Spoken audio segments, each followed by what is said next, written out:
Hello. Some scenes have been altered or cut down for the sake of argument and concision, but care has been taken to ensure that the source material is accurately represented. Contained are spoilers for The Last of Us video game and HBO series, and The Last of Us Part 2. Was it liberating for you to work on these same characters, but like being able to like work on them on the show? Because in the game, you have to really stick with Joel and Ellie's perspective. They are the player, right?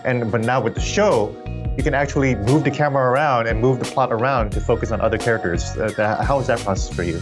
It was kind of thrilling. You know, in trying to build the world, you often write and define more than what the player's going to experience, so they don't see the edges. Again, you want to define as much as further than what the player sees, so again, they don't feel like the world ends where their experience ends. With the show, you are not Joel, you are not Ellie. We get to see these really kind of interesting perspectives that speak to that theme of love. And the wonderful things that can come of it, and the horrible things that can come of it. And in a way, it can strengthen the journey that Joel and Ellie go to.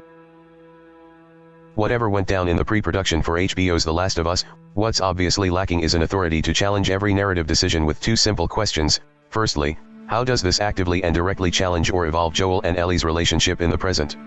Secondly, what makes their relationship more consequential than anyone else's?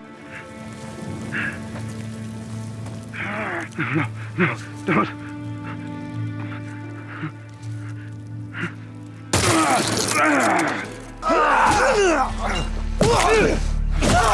Get him! Fuck up!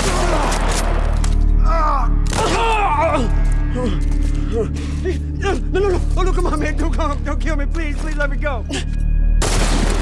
The lack of violence in HBO's The Last of Us is a problem, or Neil Druckmann doesn't understand Throughlines, or Bruce Straley doesn't get enough credit. What is a throughline? According to Merriam-Webster, a throughline is a common or consistent element or theme shared by items in a series or by parts of a whole. Why are throughlines important? They keep long-form narratives on task. The throughline of Infinity War is Thanos finishing the Infinity Gauntlet, with the Avengers being obstacles. If Thanos listened to Doctor Strange and spent the final hour of Infinity War starting a cupcake business, the film would be violating its throughline. Breaking Bad has one simple throughline: Walter White is dying of cancer and begins cooking meth to secure his family's future. Every subplot, conversation, cliffhanger, and set-piece services this throughline in some shape or form, all the way through the very final episode. Can a narrative have multiple throughlines? Yes and no. Many animated series and sitcoms reset their continuities with each new episode, but the throughlines remain in the consistency of characters and their personalities. Bart Simpson will always be Bart Simpson. SpongeBob will always be SpongeBob.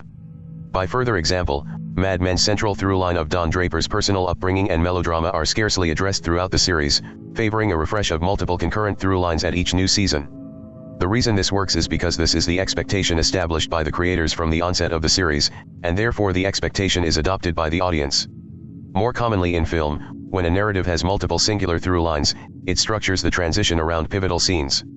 However, once the new throughline has been established, it's bad form to revert to the previous one and expect the audience to reinvest into a priority that has been abandoned for so long. Hitchcock's Psycho goes from romantic film noir to investigative slasher at the shower sequence, and follows the new throughline to the credits. The money Marion stole in the first act eventually becomes irrelevant. Initial throughline meets pivotal event meets newer, more persistent throughline. So what's the throughline for The Last of Us video game? The pivoting, persistent type. How many does it have? 3, but only one that really matters. Firstly, the prologue throughline to establish the player character and the inciting event, the Cordyceps outbreak. Secondly, a time skip pivots to re-establish Joel's new role and skill set within a drastically changed setting, streamlined by the smuggling escapade with Tess. Let us through. Just give me a couple. Thirdly, Joel meets Ellie and the narrative services its final throughline exclusively, Joel's surrogate fathership in the face of apocalyptic survival across the United States. Was that everything you hoped for? Jury's still out. But man, can't deny that view. Come on, this way. Roll credits. The narrative has no new throughline to service beyond this point. Even when the player assumes control of Ellie, it's done in the pursuit of reviving Joel. I only managed to get a little bit of food. David's bandits force her off task, not Ellie herself. These same bandits whom Ellie couldn't thwart on her own.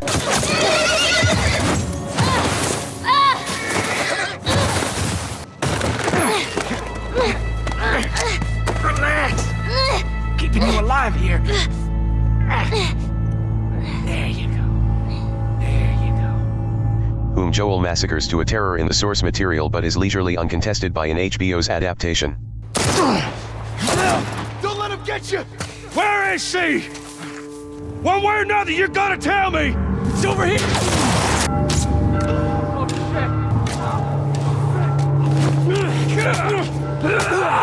The lack of violence in HBO's The Last of Us is a problem. The external motivation for Joel escorting Ellie across the country is the prospect for a vaccine, no matter how slim that prospect is. Give me your arm. This was 3 weeks. I was bitten an hour ago, and it's already worse. This is fucking real, Joel. Why should we care about this prospect?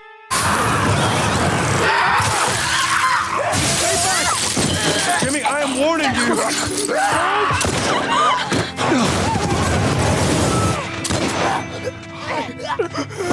Henry, no!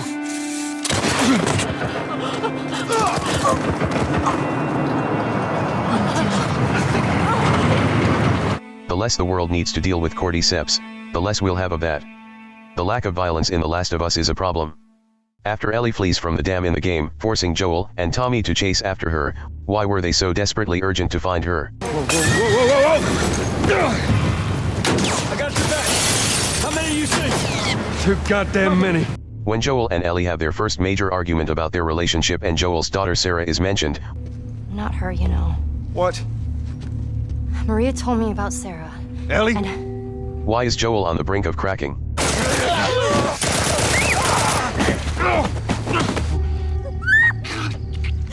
Also,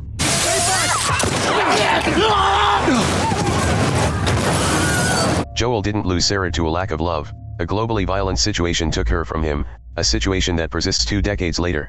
What do Joel, Ellie, and Tommy have to face in the HBO series before this very same pivotal argument?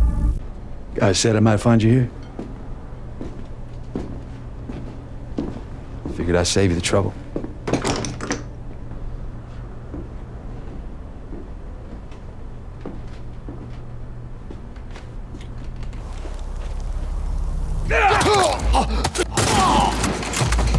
Hang back.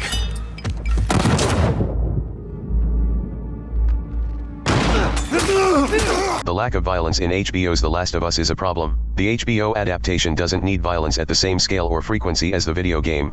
That's not what I'm arguing. Rather, the violence has been reduced to the point of lacking tension on a macro scale, and other significant narrative problems. It's the Cliff Notes version of the highest acclaimed game of the previous decade, something that could have been avoided with a more earnest, streamlined use of its narrative real estate. Compounded by the questionable narrative management of The Last of Us Part 2, the series is liable to see the same commercial drop-off suffered by the sequel game if these shortcomings persist. Neil Druckmann and Craig Mazin made this comments regarding Season 1 Episode 8, where Ellie escapes from David's captivity. We see Joel coming to help her, and we are rooting for Joel to save her, but that's not going to get it done. In the end, the only person who can save Ellie is Ellie. And how?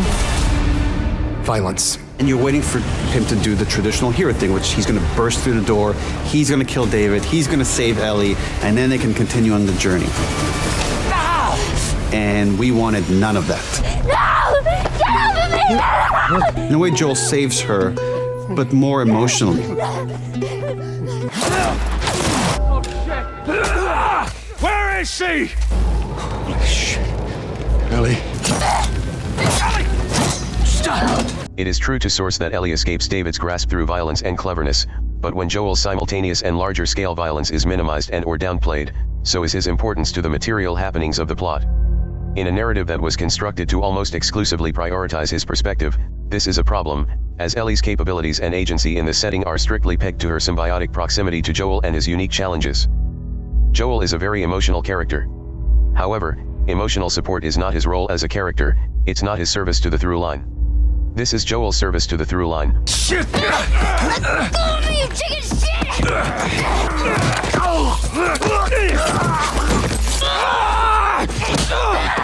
I'll show you!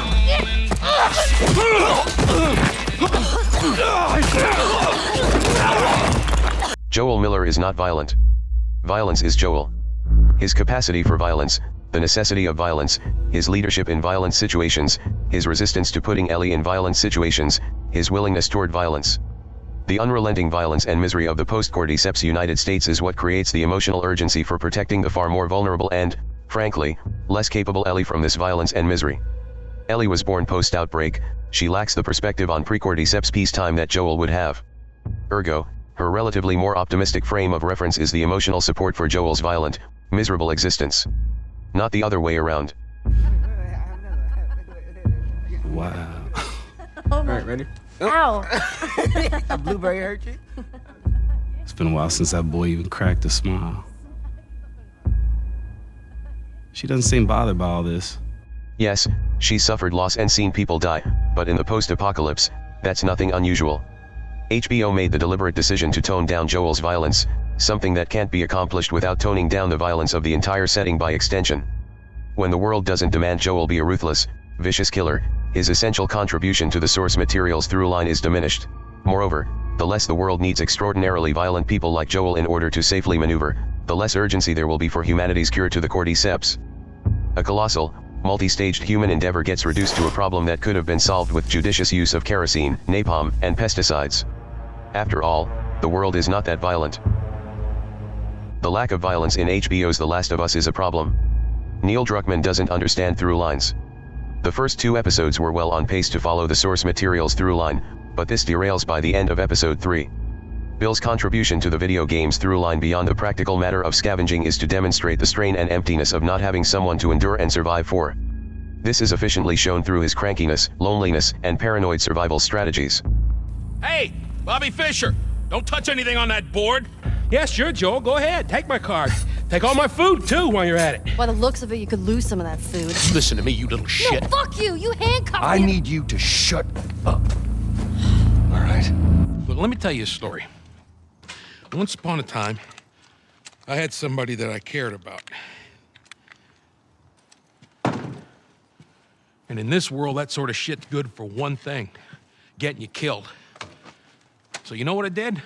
I wisened the fuck up. And I realized it's gotta be just me. The genius of this framing is that it allows Ellie and Joel to coexist simultaneously to Bill's story, advancing Bill's subplot without compromising the main through-line pacing for Joel and Ellie. Alternatively, how does HBO handle Bill?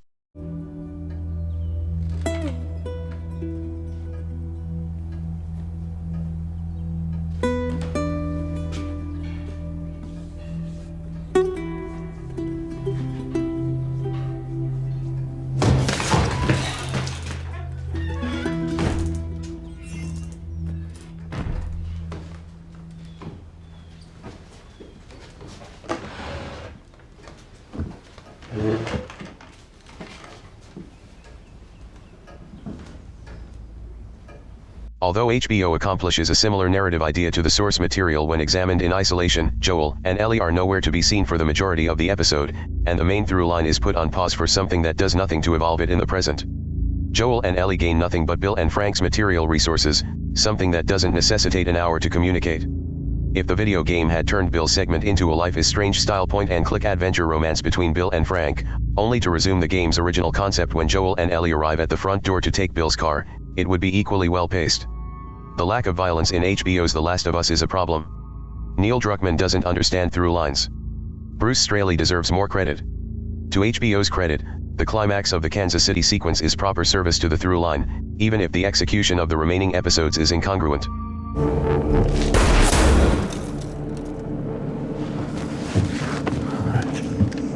Stay here.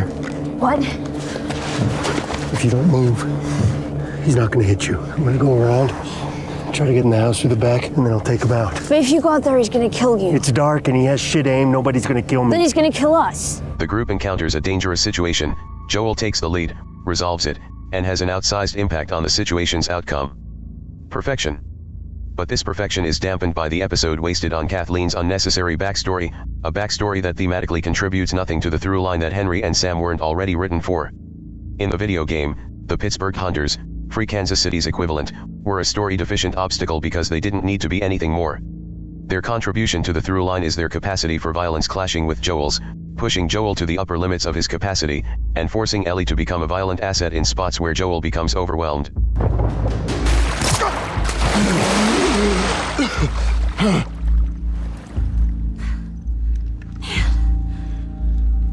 I shot the hell out of that guy, huh? Yeah, you sure did. I feel sick. And you just hang back like I told you to.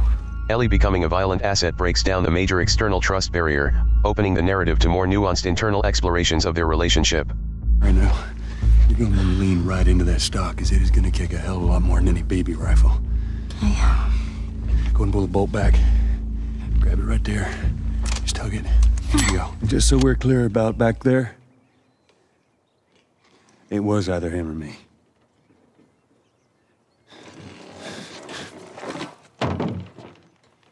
You're welcome. The lack of violence in HBO's The Last of Us is a problem, albeit less so in episode 5. You can explore the backstory of the Pittsburgh Hunters in the video game, but this is tertiary information that does nothing to evolve Joel and Ellie's present situation or relationship. Therefore, it was never included along the main through line and is easily skipped. Episode 7, which covers the Left Behind story, suffers from the same issue. It is objectively non-essential to the main through line, as it was spared for endgame bonus content long after the game released. Subjectively, it doesn't evolve Joel and Ellie's through line in a manner that real-time scenarios wouldn't have already done in a more dramatic and urgent fashion. Thematically, it is absolutely redundant to episode 3. One divergent tragic romance was problematic enough to the pacing, we didn't need 2 of them. Overindulgence in secondary and tertiary information is a phenomenon that's becoming a hallmark of not only the back half of the series, but Neil Druckmann-led projects thus far. In The Last of Us Part 1, Uncharted 2, Among Thieves, and Uncharted 4, A Thief's End, where Bruce Straley features as the studio director, these blatant plotting and pacing issues either don't exist or are minimized. Neil Druckmann doesn't understand through lines. Bruce Straley deserves more credit. I could go on about the abhorrent pacing issues of Neil Druckmann's work thus far, the false climax and irritating misuse of a cliffhanger in The Last of Us Part 2, the unnecessary exploration of Jackson in Episode 6, the ethos of David's faction being reduced to a few scraps and some fleeting monologues despite being the most dangerous faction to Joel and Ellie not named the Fireflies, especially egregious against the narrative priority given to characters we never see. Whatever went down in the pre-production for HBO's The Last of Us, what's obviously lacking is an authority to challenge every narrative decision with 2 simple questions. Firstly, how does this actively and directly challenge or evolve Joel and Ellie's relationship in the present? Secondly, what makes their relationship more consequential than anyone else's? What the fuck you doing? Keep walking. I said keep walking.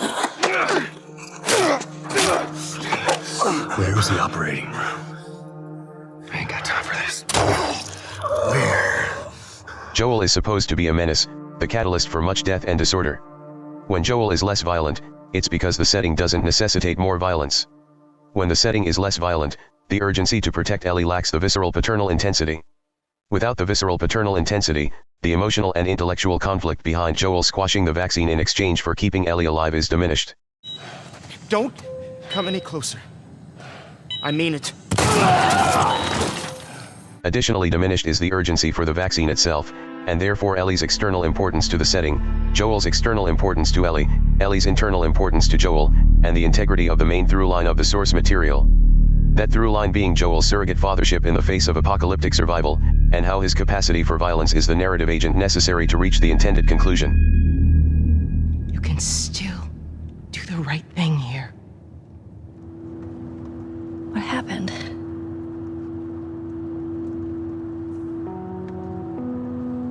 We found the Fireflies.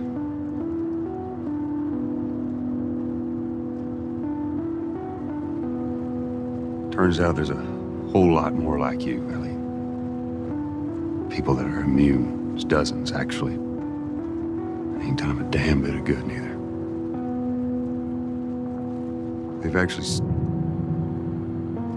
They've stopped looking for a cure.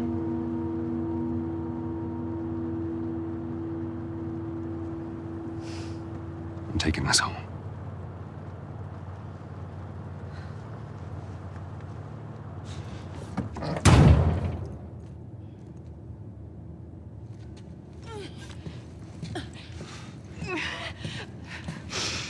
Wait! Let me go. Please. You just come after her. Back when I was bitten, I wasn't alone. My best friend was there. And she got bit too.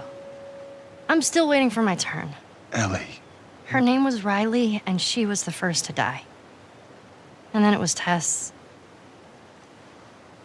And then Sam. None of that is on you.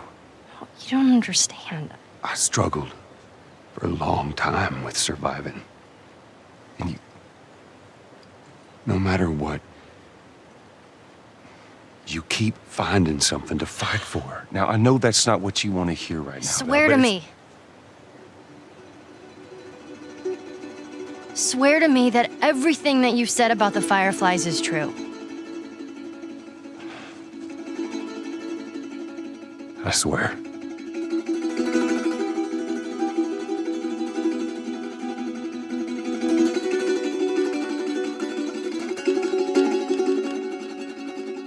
Okay. Amendments. These are additions or ramblings that were either too wordy or destructive to make space for in the main edit. First Amendment. Bruce Straley's exclusion from the opening credits implies volumes on whose imprint is the one that leads to disjointed, unfocused pacing and the inability to prioritize the central material through line. Second Amendment. To address the argument that HBO provides a better motivation for Joel taking on escorting Ellie by involving a search for Joel's brother, I strongly disagree. While HBO's adaptation definitely creates a more personalized motivation for Joel leaving the Boston QZ, the video game ultimately makes more thematic sense given it physically forces him out of his status quo. If his escapade with Tess hadn't recently put him at deadly odds with the military, he probably just treks back to the QZ to seek other smuggling partners. Joel didn't volunteer to escort Ellie as much as he literally had nothing else to live for at that particular moment, which makes his gradual likening to her all the more precious and compelling. Ellie is a surrogate daughter he's desperate to attach to despite his harsh reluctance and inwardness, creating repressed emotional distress, not someone that he could leisurely care for if circumstances just so happen to turn out well. Third Amendment. This essay was written before Episode 9, but this amendment was written afterward. The final episode of the HBO series alludes to Joel's suicidal tendencies and having a crisis of purpose, but this rings hollow when the source material exists and manifests that very same crisis exclusively with real-time, active dramatic scenarios leading up to the climax at the hospital. Good pacing doesn't mean fast pacing, and more information doesn't inherently enhance the plot. Andy inexplicably doesn't have a father in Toy Story and it absolutely does not matter. The movie is not about his parental situation. If 12 Years a Slave had the pacing of Mad Max, Fury Road, it probably wouldn't have the same dramatic gravity. What pacing actually involves is this: plots may not always be constructed in this particular order, but for the sake of demonstration and analysis let's assume that they are. First, you determine the intellectual and emotional note you want your narrative to culminate with, the ending. Second, you work backwards to map the major events that lead to that ending, using a traditional, recognizable dramatic structure, the plot. Third, you skim down and manipulate those events to efficiently drive the plot forward and amplify the ending's emotional note. This efficiency element, or lack thereof, was the death knell of The Last of Us Part 2's narrative management, but I digress. When executed properly, the ending to a focused, consistent, and efficiently driven plot will compel the audience to recontextualize their experience up to that point, and draw their intellectual conclusion from there. The video game certainly achieves this. The series? Not so much. Despite its appearances, it's fool's gold to believe that The Last of Us Part 1 is an ensemble story. Neil Druckmann's retroactive treatment of it as such is my argument for him, HBO's production, or both, not understanding Throughlines.